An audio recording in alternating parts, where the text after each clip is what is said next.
যখন মানুষ অশিক্ষিত ছিল তখন শিক্ষিত নেতা নির্বাচন করত। আজ মানুষ যখন শিক্ষিত তখন অশিক্ষিত নেতা নির্বাচন করে। দুর্দিনে দুঃসময়েও যে মানুষটা আপনার পাশে এসে দাঁড়ায় তাকে কখনো হারাতে দেবেন না। সে আপনার সারা জীবনের সঞ্চয়।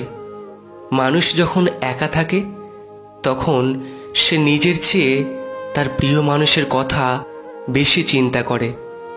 বেঁচে থাকার চেয়ে ভালো থাকাটা ভীষণ কঠিন। ইচ্ছে করলেই বেঁচে থাকা যায়, কিন্তু ইচ্ছে করলেই ভালো থাকা যায় না। মেয়েরা অনেক ছোট ছোট বিষয়ে কাঁদে ঠিকই, কিন্তু জীবনের কঠিন সময়টা হাসি মুখে কাটিয়ে দিতে পারে। ভালোবাসতে কখনো দামি গিফট লাগে না, কারণ ভালোবাসাটাই সবচেয়ে দামি। তাই তো 5 টাকার গোলাপ আজও ফুলের রানী। সফলতার সিঁড়ি আছে, কিন্তু কোনো লিফট নেই। সময় থাকতে যাকে মূল্য দেবে, সময় ফুরোলে তার নাগাল আর চাইলেও পাবে না। কারণ আত্মসম্মান সবারই আছে, দুর্বলরা কখনো ক্ষমা করতে পারে না। ক্ষমা হচ্ছে শক্তিমানদের গুণ। মেয়েদের রূপ আর ছেলেদের পকেট ভর্তি টাকা না থাকলে সমাজ তাদের কখনোই ভালো চোখে দেখে না। এটাই চিরসত্য।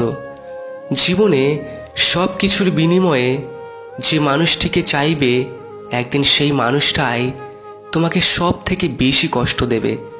গাছের গোড়ায় জল দিলে যেমন গাছের সবচেয়ে ওপরের পাতাতেও জল যায়, তেমনি আপনি যদি সঠিক রাস্তায় পরিশ্রম করেন তাহলে কখনোই বিফলে যাবেন না।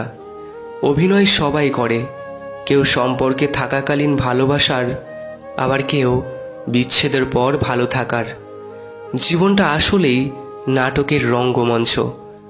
দুইজন মানুষকে কখনো ভুলবেন না। নাম্বার 1, যে আপনার বিপদের সময় আপনাকে ছেড়ে চলে গেছে। নাম্বার 2, যে আপনি সফল হওয়ার পর নিজের থেকেই আপনার সঙ্গে সম্পর্ক তৈরি করতে চায়।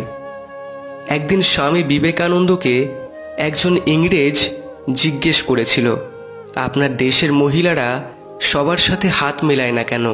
তখন স্বামীজি ইংরেজকে বলেছিলেন, আপনার দেশের রানী কি সবার সাথে হাত মেলায়? ইংরেজ বলল, না। স্বামীজি বললেন, এরকমই আমাদের দেশের সকল মহিলারাই রানী।